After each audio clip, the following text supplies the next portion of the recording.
kembali lagi bersama kami di Dakwah Inspirasi Buton bersama saya Sukma dan Fatul. Hari ini kita akan ngobrol-ngobrol santai tentang good looking, membahas tentang good looking. Nah, jadi kata apa yang menjadi viral dan yang menjadi kontroversi saat ini adalah pernyataan Pak Menteri Agama yang menyatakan bahwa radikalisme itu lahir dari orang-orang yang good looking. Nah, bagaimana pendapat Umu? Iya, Umu tersinggung sebagai orang yang good looking. Ya. Bismillahirrahmanirrahim. Assalamualaikum warahmatullahi wabarakatuh. Alhamdulillah rabbil alamin. Assalatu wassalamu ala anbiya'i wal mursalin wa ala alihi washabihi ajmain. Asyhadu an la ilaha illallah wa asyhadu anna Muhammadar Rasulullah. Rabbitu billah rabba bil islami dina wa bil muhammadin nabiyya wa rasulah. Rabbi shalli sadri wa yassir li amri wa hlul 'uqdatam min lisani yafqahu qawli. Alhamdulillah, ya Allah berikan kembali kita kesempatan bisa bertemu lagi dengan Dek Sukma, dengan adik-adik semua yang di balik layar. Yang di balik layar ya. Dan salawat serta salam tak lupa kita sampaikan kepada junjungan kita Nabi besar Muhammad SAW, kepada seluruh keluarga beliau, sahabat dan seluruh pengikut beliau yang senantiasa istiqomah sampai hari ini. Nah, memang menarik ya bahasan yang viral minggu ini gitu, dan akhirnya banyak meme muncul gitu kan terkait good looking. Banyak juga ibu-ibu yang pasang posting foto anak-anaknya yang ganteng, yang habis gitu kan, karena tersinggung gitu dengan ucapan menak gitu yang mengkaitkan antara good looking dengan radikalisme. Nah, sebenarnya yang kenapa bisa kontroversi gitu, pertama karena kata good looking itu disandingkan dengan radikalisme. Nah, yang saat ini memang lagi maraknya gitu, seolah-olah radikalisme ini menjadi permasalahan yang paling besar di negara ini gitu.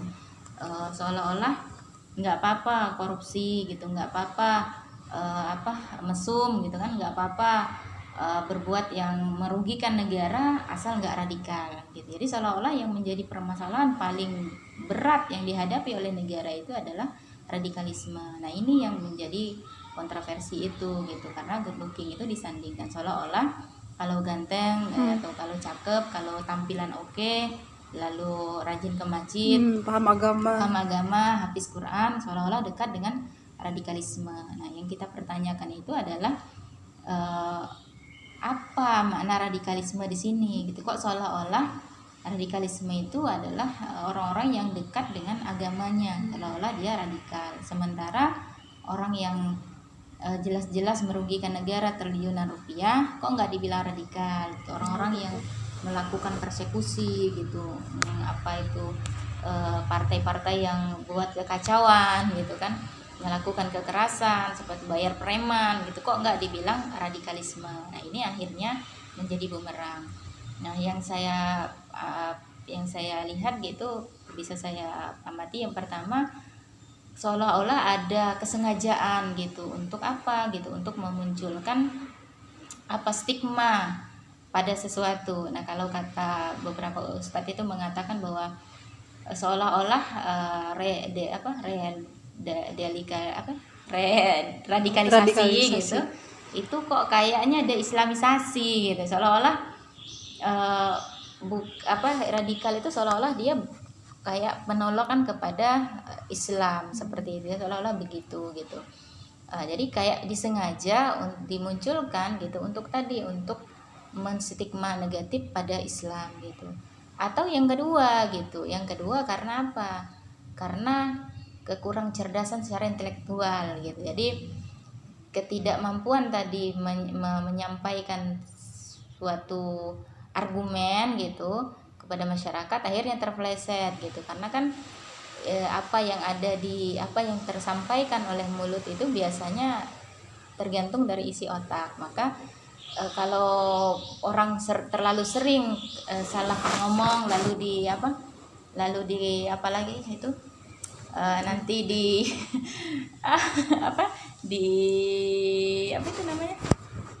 kalau setelah ngomong salah nanti diklarifikasi gitu. Seolah-olah kalau sudah terlalu keseringan akhirnya muncul stigma, kok ada yang salah dengan intelektualnya, ada kekurangan dari sisi intelektual seperti itu. Maka ya bisa jadi dua hal itu, bisa jadi karena kesengajaan atau karena kekurangan cerdasan secara intelektual. Jadi itu yang bisa kita lihat gitu dari isu good looking ini. Terus apa hubungannya kaitannya antara good looking, hafiz Quran dengan radikalisme? Padahal kan jadi seolah-olah mereka itu tersudutkan. Padahal kan itu incaran setiap wanita. Jadi ahwat-ahwat harus cari yang radikal. Yeah. Apa hubungannya, Om? Iya. Ya, orang-orang yang good looking kan akhirnya terpojok ya, termasuk semua ya good looking ya. Bukan. Gitu kan. Jadi good looking itu kan tampilan ya, gitu. Nah, seolah-olah karena pernyataan Menak ini gitu menjadi kontroversi, seolah-olah orang yang secara fisik itu kelihatan bagus, enak gitu, seolah-olah mereka itu radikal. Sebenarnya kalau kita lihat yang good looking kan gak hanya yang hafiz kan, yang gak hanya yang taat agama, yang good looking mesum juga banyak gitu. Betul. Good looking korupsi juga banyak gitu. Bahkan bukan hanya masalah agama yang menggunakan good looking ini untuk menarik minat para milenial gitu agar dekat kepada Allah. Tapi ternyata orang-orang yang mengejar materialisme juga menggunakan good looking. Coba lihat iklan-iklan gitu kan, iklan kecantikan, ada nggak yang pakai nggak good looking gitu kan? Pasti yang dipakai kan good looking. Iklan gamis aja gitu, iklan kerudung aja kan orang pasti cari yang endorse yang cantik gitu kan. Makanya yang laris itu selebgram yang ganteng dan yang cantik kan gitu, karena memang secara fitrahnya memang orang itu menyukai keindahan, dan Allah juga mencintai keindahan sebenarnya gitu. Jadi makanya di dalam Islam gitu, good looking atau tidak itu tidak dijadikan standar dalam menilai perbuatan seseorang seperti itu.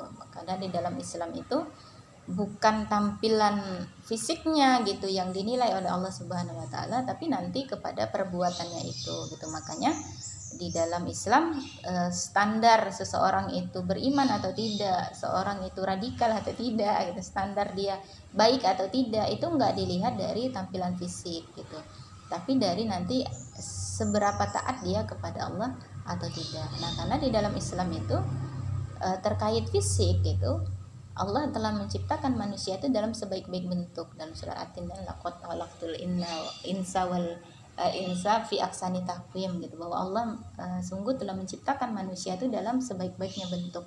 Jadi manusia itu Allah sudah ciptakan dalam bentuk yang paling sempurna dibandingkan makhluk Allah yang lain. Manusia diberikan naluri, diberikan kebutuhan jasmani, dan disempurnakan dengan akal. Nah gitu. Jadi tidak ada sebenarnya kalau di mata Allah manusia itu sama-sama Allah sudah sempurnakan secara fisiknya gitu, secara lahir kelahiran sebagai makhluk dia sudah disempurnakan daripada makhluk yang lain, terlepas nanti bagaimana penilaian manusia terkait tampilan segala macamnya. Nah makanya Allah tidak menjadikan standar cantik dan tidak gitu, good looking atau tidak itu menjadi standar ketika seseorang melakukan suatu perbuatan. Nah karena tadi bahwa tampilan fisik itu di luar kekuasaan manusia gitu, bahwa kita berkulit hitam, ada yang sawo mateng gitu, ada yang merah, kemerah-merahan, ada yang putih gitu. Itu adalah qadanya Allah, ketetapan yang Allah yang pilihkan gitu. Allah turunkan Sukma sebagai orang buta, itu Allah yang pilihkan. Sukma nggak bisa milih gitu. Kita dulu ketika sebelum lahirnya, ketika di rahimnya ibu, kita nggak bisa milih gitu. Saya mau lahir jadi orang Asia aja gitu, saya nggak mau lahir jadi orang mana gitu, nggak boleh ya, nggak bisa gitu. Jadi kan nggak boleh karena memang ketetapan Allah Subhanahu wa taala. Maka Allah tidak akan minta pertanggungjawaban terkait good looking ini gitu. Apakah nanti nggak ada orang masuk neraka itu gara-gara nggak ganteng gitu, orang masuk neraka hanya gara-gara pesek hidungnya gitu kan, hanya karena cebol misalnya, nggak semampai gitu kan, nggak bertubuh atletis misalnya, nggak jadi ukuran apakah masuk neraka atau tidak gitu. Karena nanti yang akan diminta pertanggungjawaban oleh Allah itu adalah ketaatannya kepada Allah, perbuatannya gitu. Jadi maka boleh saja, sah-sah saja gitu ketika misalnya seorang yang ganteng lalu dia menggunakan gitu, karena kan setiap apa yang Allah anugerahkan kepada manusia itu akan diminta pertanggungjawaban. Lalu yang ganteng, yang cantik menggunakan tampilan fisiknya tadi untuk kebaikan gitu. Dia menggunakan anugerah Allah tadi untuk menarik simpati orang gitu. Dia menambahkan lagi ilmu agama pada dirinya, dia menjadi hafiz Quran dengan kecerdasan, dengan ketawaduannya gitu, dengan kesolehannya, dan dengan tampilan fisiknya yang plus gitu. Allah berikan tampilan fisik tadi, dia gunakan untuk dakwah gitu. Itu adalah anugerah dari Allah yang luar biasa dan akan diminta pertanggungjawaban oleh Allah. Apa dia gunakan untuk apa anugerah yang Allah berikan tadi? Ya bersyukur, alhamdulillah kalau kita punya keturunan yang seperti itu gitu. Makanya yang cantik, yang ganteng ya gunakanlah untuk berdakwah di jalan Allah. Karena apa? Akan diminta pertanggungjawab. Misal kita sebagai seorang selebgram misalnya ini kan, atau kita punya media sosial, lalu karena tampilan yang good looking tadi banyak follower, maka bagaimana kita menggunakan gitu banyaknya follower tadi, kita bisa edukasi mereka gitu agar mereka menjadi orang-orang yang taat kepada Allah. Itu luar biasa gitu. Nah, tapi kita juga tidak bisa membantah, ternyata banyak juga orang yang good looking nyatanya melanggar perintah Allah gitu. Mereka menjadi orang-orang yang mesum gitu kan. Menjadi orang-orang yang hanya mengejar materialisme gitu, hanya menggunakan kecantikannya dan kegantengannya untuk bermaksiat kepada Allah. Nah, makanya Allah nggak nilai dari ganteng cantiknya gitu, dari good looking atau enggaknya gitu. Allah akan menilai setiap perbuatan manusia itu dari keterikatannya terhadap hukum syara. Al-aslu fil amali taqayyudu bil hukmi syar'i, bahwa hukum asal setiap perbuatan manusia itu terikat dengan hukum syara. Nah, kalau dia kalau dia punya tampilan yang good looking, itu plus gitu, nilai plus yang Allah berikan kepada orang itu. Jadi enggak menjadi standar gitu. Apakah nanti ganteng atau cantik itu jadi radikal gitu? Enggak juga, karena nyatanya yang good looking juga banyak yang koruptor. Yang dulu kan ada koruptor yang good looking ya, gitu. Turunan Arab gitu kan, dengan hidung mancungnya ternyata koruptor gitu. Ada juga artis berkarisma ganteng ternyata pezina gitu kan. Ya kan Ya, gitu, betul. yang tersebar video pornonya kan ya gitu. Artinya apa? Good looking nggak jadi standar orang akan baik atau tidak. Nah, kalau dia menggunakan good lookingnya tadi untuk kebaikan, itu adalah nilai plus buat orang tersebut. Jadi sangat aneh kalau good looking terus hafiz, pandai agama dikait-kaitkan dengan radikalisme ya, pembawa radikalisme. Itu sangat aneh. Apalagi kan hafiz itu berarti kan agamanya Islam dong, ya kan Om? Iya.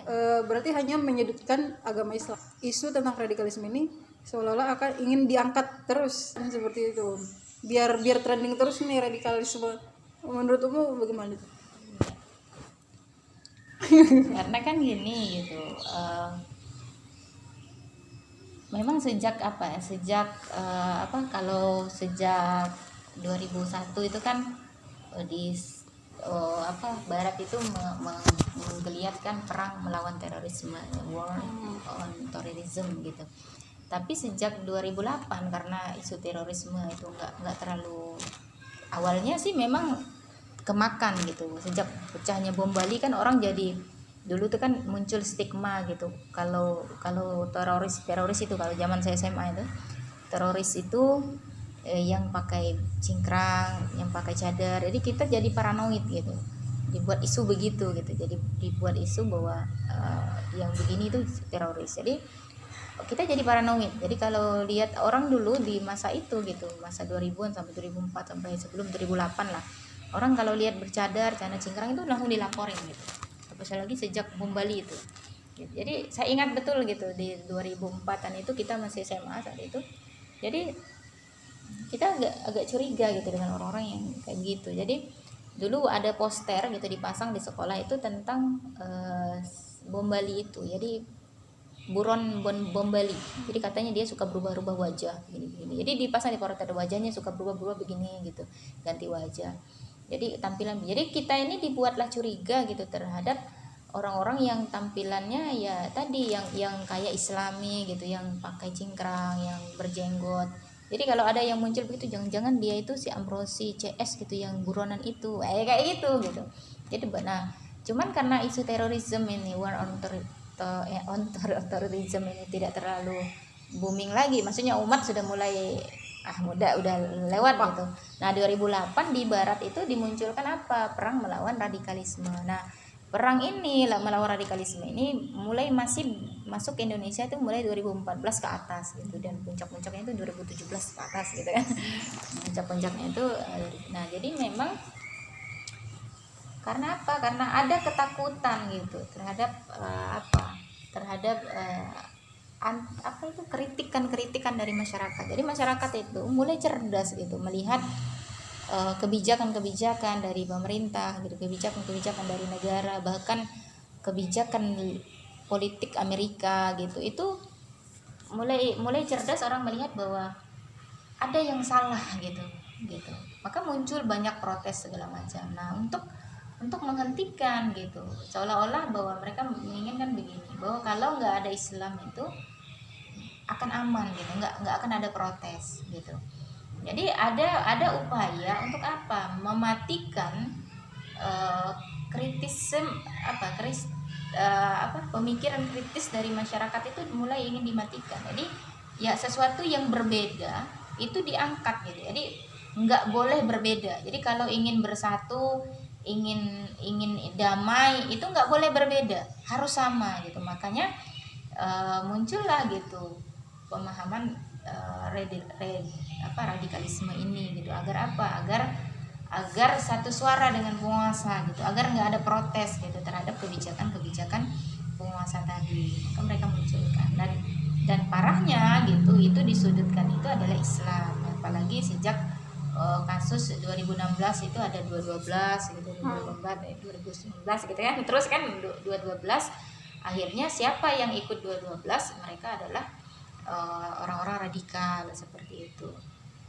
Dan saat ini gitu akhirnya muncul geliat hijrah yang sangat masif di kalangan orang-orang yang good looking, para artis, para model gitu kan, yang mereka nih influen gitu, yang mereka nih orang-orang yang berpengaruh bagi masyarakat gitu, karena mereka kan paling public figure gitu. Jadi akhirnya muncul ketakutan gitu oleh orang-orang yang tidak menginginkan kebangkitan Islam, agar ketakutan terhadap kebangkitan Islam tadi, maka mereka terus berupaya gitu. Nah memang gaya-gaya seperti ini gitu, kalau di dalam ilmu marketing gitu, orang itu akan lebih cepat gitu terpengaruh itu kalau diancam, ditakut-takutin, daripada diberi harapan gitu. Dan jadi misalnya gini,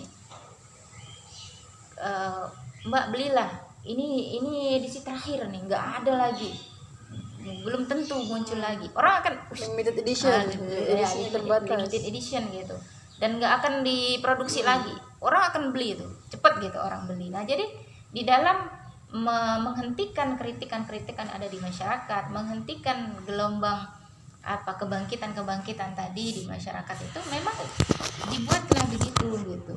Ini memang sudah gayanya imperialisme barat sebenarnya, yang diadopsi oleh penguasa yang notabene itu juga menjadi orang-orang yang satu visi gitu dengan para penjajah ini tadi gitu.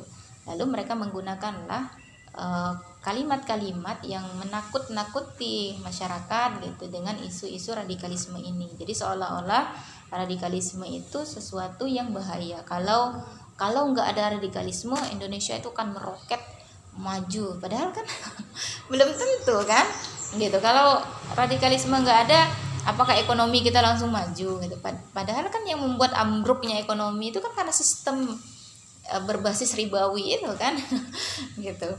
Yang membuat hancurnya politik itu kan karena politik yang money politik, ada politik kotor yang digunakan oleh oknum-oknum penguasa gitu. Itu kan yang menyebabkan keruntuhan negara ini gitu, bukan radikalisme itu. Kalau kita lihat di mana letak radikalisme itu memporak-porandakan negara, nggak ada gitu. Sampai detik ini gitu, yang merugikan negara itu bukan kalangan radikalis gitu, yang Bukan merugikan orang-orang yang dicap radikal. bukan orang-orang yang dicap radikal gitu yang merugikan negara. Justru yang merugikan negara para koruptor, yang mereka good looking tapi koruptor gitu. Kalaupun ada misalnya orang-orang itu yang hafiz Quran ternyata jadi koruptor gitu, ya itu nggak ada kaitannya dengan radikal gitu. Karena makanya yang ingin kita pertanyakan adalah apa sih radikalisme ini gitu. Makna radikalisme ini siapa yang memberi makna gitu, kesepakatan siapa, atau memang hanya apa sesuatu yang dibuat-buat oleh penguasa, ngadi-ngadi gitu yang dibuat-buat gitu agar apa, agar menghentikan jiwa kritisnya masyarakat. Jadi memang sekarang ada upaya apa? Upaya untuk apa? Mematikan pemikiran-pemikiran kritis di masyarakat. Jadi seolah-olah kalau kita kritis itu kita dianggap melawan negara gitu. Padahal kalau nggak ada para intelektual gitu, kalau nggak ada jiwa kritis, itu nggak mungkin ada perubahan gitu. Eropa itu bisa bangkit menuju revolusi industri, revolusi Prancis itu ada Renaissance dulu. Renaissance itu di abad ke-14 sampai abad 17 terjadi pergolakan pemikiran gitu. Hingga apa? Meruntuhkan teokrasi saat itu. Muncullah revolusi industri, revolusi Prancis gitu, kebangkitan Eropa. Itu karena pemikiran gitu. Islam bisa bangkit di Madinah, akhirnya berkuasa selama 1300 tahun. Itu karena ada pergolakan pemikiran antara Rasulullah dan para sahabat dengan Quraisy gitu, dengan bangsa Arab saat itu. Nah, kalau sekarang jiwa kritis masyarakat pergolakan pemikiran itu nggak boleh disuarakan gitu, maka siap-siap negara ini akan menuju pada kehancuran. Akhirnya apa? Muncul apa? Hanya satu frame saja, seolah-olah apa yang dikeluarkan oleh masyarakat itu nggak boleh, itu radikal, itu bisa menghancurkan negara, sementara yang datang dari penguasa itulah yang terbaik bagi negara. Jadi negara jadi anti kritik gitu. Nah ini sebenarnya bahaya kalau menjadi anti kritik, karena kan yang bisa melihat kurang atau tidaknya kita itu kan orang lain. Nah, kebayang kalau kita hanya merasa diri kita yang paling baik. Misalnya saya sudah merasa saya lah yang paling benar. Kan akhirnya apa? Muncul jumawa. Muncul jumawa apa? Akhirnya orang-orang tahulah akhir dari orang-orang yang sombong itu. Nggak ada yang pernah membawa kebaikan. Ya kayak Firaun, buat narasi dia. Gitu. Kalau ikut Musa, maka akan menderita segala macam. Maka dibuat sepertinya seolah-olah sekarang negara kita lagi seperti itu gitu. Jadi seolah-olah kalau terlalu taat agama, kalau kritiki penguasa itu jadi anti Pancasila gitu, anti Islam, anti dipotong anti NKRI kayak gitu. Padahal kan nggak begitu. Padahal kan jiwa kritis itu memang harus dibangun. Nah, coba lihatlah bagaimana ketika misal kita lihat di televisi itu Rocky Gerung ya, dengan pemikirannya dia mencoba berdiskusi, tapi kan dianggap apa? Yang diserang apanya? Yang diserang kan profesornya dari mana? Kan secara fisik, secara karakter. Jadi pembunuhan karakter.